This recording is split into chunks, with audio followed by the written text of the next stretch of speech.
Coming up on 5 Minute News. As impeachment begins, Georgia launches probe into Trump's election phone call. New variants raise concern about COVID-19 virus reinfections. And 26 confirmed dead as Indian glacier causes devastating flood. It's Tuesday, February 9. I'm Anthony Davis. As the 9 Democrats who will present the case against Donald Trump in the Senate impeachment trial today dismissed the brief filed by the ex-president's legal team, Georgia's Secretary of State's office opened a probe into former U.S. President Donald Trump's efforts to overturn the state's 2020 election results, a step that could lead to a criminal investigation by state and local authorities. Secretary of State Brad Raffensperger has faced calls to open a probe after Trump was recorded in a January 2nd phone call pressuring Raffensperger to overturn the state's election results based on unfounded voter fraud claims. The probe was prompted by a complaint filed on Monday by George Washington law professor John Banzhaf. Banzhaf spoke with an investigator in Raffensperger's office on Monday, hours after he filed the complaint, requesting a probe into Trump's potential election interference. It was his 4th such complaint to Georgia officials since the January 2nd call. Legal experts say Trump's phone calls may have violated at least 3 state criminal election laws: conspiracy to commit election fraud, criminal solicitation to commit election fraud, and intentional interference with performance of election duties. The felony and misdemeanor violations are punishable by fines or imprisonment. In the January 2nd phone call, Trump urged Raffensperger, a fellow Republican, to find enough votes to overturn his Georgia loss. The transcript quotes Trump telling Raffensperger, "All I want to do is this. I just want to find 11,780 votes, which is the number Trump needed to win." Trump made another phone call in December to Georgia's chief elections investigator. Evidence is mounting that having COVID-19 may not protect against getting infected again with some of the new variants. People can also get second infections with earlier versions of the coronavirus if they mounted a weak defense the first time, new research suggests. How long immunity lasts from natural infection is one of the big questions in the pandemic.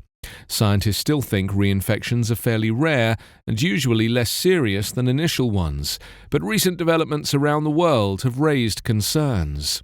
In South Africa, a vaccine study found new infections with a variant in 2% of people who previously had an earlier version of the virus. In Brazil, several similar cases were documented with a new variant there. Researchers are exploring whether reinfections help explain a recent surge in the city of Manaus, where 3/4 of residents were thought to have been previously infected. In the United States, a study found that 10% of Marine recruits who had evidence of prior infection and repeatedly tested negative before starting basic training were later infected again. Reinfections pose a public health concern, not just a personal one. Even in cases where reinfection causes no symptoms or just mild ones, people might still spread the virus. That's why health officials are urging vaccination as a longer-term solution and encouraging people to wear masks, keep physical distance, and wash their hands frequently. 26 bodies have been recovered in the Indian Himalayas, and scores more people are still missing after a second day of rescue efforts after a glacier break that caused an avalanche of water and debris to engulf a river valley and demolish 2 dams. A surge of water thought to be triggered when a glacier broke off from Nanda Devi Mountain in the state of Uttarakhand left a trail of devastation when hit on Sunday morning. Authorities have said 171 people are still missing. The force of the fast-moving floodwaters obliterated 2 hydropower dams where hundreds of personnel had been working. Several bridges, roads, homes, and hundreds of grazing sheep, cattle, and goats were also swept away in the deluge, and 2 other hydropower projects were damaged.